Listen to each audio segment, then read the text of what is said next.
नमस्कार मित्रांनो, पुन्हा एकदा नवीन ब्लॉगमध्ये तुमचं सर स्वागत।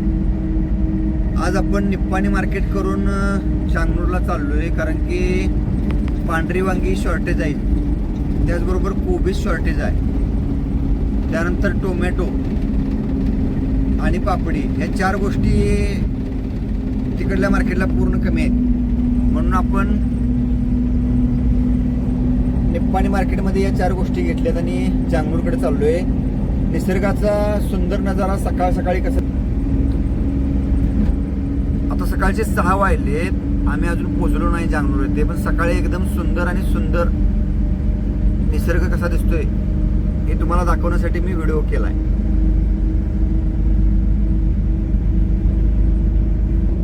मम्मीने मी चाललोय।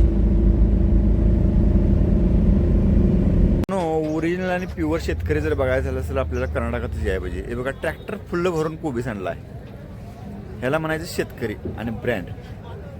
तुम्हाला मी दाखवतो ट्रॅक्टर फुल्ल भरून कसा कोबीज आणलाय बघा,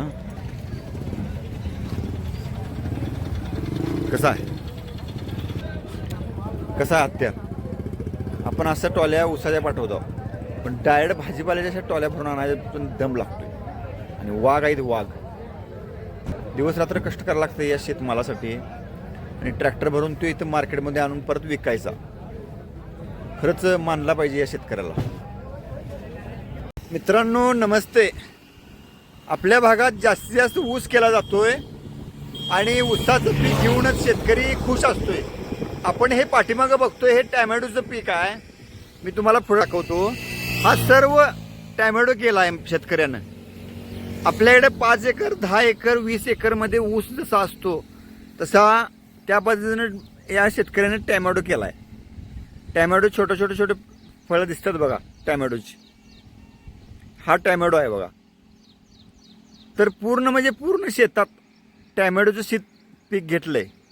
आणि हे टॅमॅटो ज्यावेळेला पूर्ण पिकतील त्यावेळेला कॅरीबॅगच्या साहाय्यानं किंवा गाडीच्या साहाय्यानं मार्केटमध्ये आणले जातील आणि मार्केटमधनं याची विक्री सुरू होईल।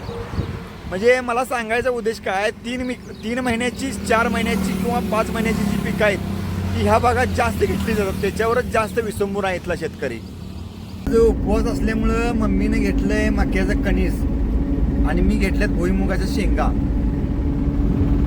एकतर जागरणीमुळे भूक लागत नाही सोडाच, तरी पण उपवास म्हटल्यानंतर थोडंफार गाडीतनं देता आता काहीतरी सगळ्यात आपलं तेवढंच आपलं मनोरंजन पण होतंय आणि आपला वेळ पण जातोय। म्हणून आम्ही मक्याचं कणीस आणि भुईमुगाच्या शेंगा घेऊन आमच्या गावाकडे आता चाललोय। अजून एक खरी गोष्ट सांगायची म्हणजे या संघर्षाच्या काळात सर्वात जास्त सोबत देतोय तो हा पाऊस। प्रत्येक ट्रिपला आणि प्रत्येक पावसाळ्याच्या दिवशी हा पाऊस सोबत असतोय।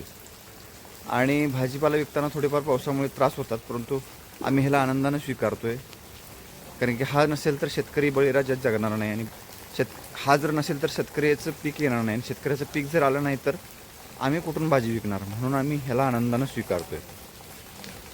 आज सोनुर्ली गावात आपण भाजीपाला विकायसाठी आलो आहे। सोनुर्ली गावात ही उभी केलेली आहे ती खूप चढ आहे आणि गाडी उभी आहे इकडे खाली। लोक भाजीपाला घेण्यासाठी इथून त्या गाडीपर्यंत चालत जातात। हे पण एक चांगलंच आणि लोकांचं सहकार्य म्हणावं लागेल, कारण की सोनुर्ली भागामध्ये आपण भाजीपाला विकायला येतोय त्यावेळी एवढ्या लांबून जाऊन पिशवी पैसे घेऊन जाऊन टायमात भाजी घेऊन परत रिटर्न येणं, आणि पावसाची शक्यता, शेतीची कामं, हे पण एवढं आव्हानात्मक काम आहे। शहरी भागामध्ये प्रत्येकाच्या दारावरती गाडी लावावी लागते किंवा प्रत्येकाच्या चौकात प्रत्येकाच्या म्हणण्यानुसार गाडी थांबवावी लागते। पण ग्रामीण भागामध्ये आपण बघितलं तर हा खूप मोठा चढ आहे आणि आपली गाडी उभी आहे अक्षरशः 200 मीटरवर, 200 ते 300 मीटरवर। तरीसुद्धा लोक आपल्याला ह्या सर्व वाहतुकीचा किंवा येण्या जाण्यासाठी मदत करतात, लोक आपल्याला सहकार्य करतात। ही ग्रामीण भागाची रणनीती आहे, ही ग्रामीण भागाची एक माणुसकीची पद्धत आहे। खरंच खूप भारी वाटते ह्या गोष्टी सगळ्या पाहून।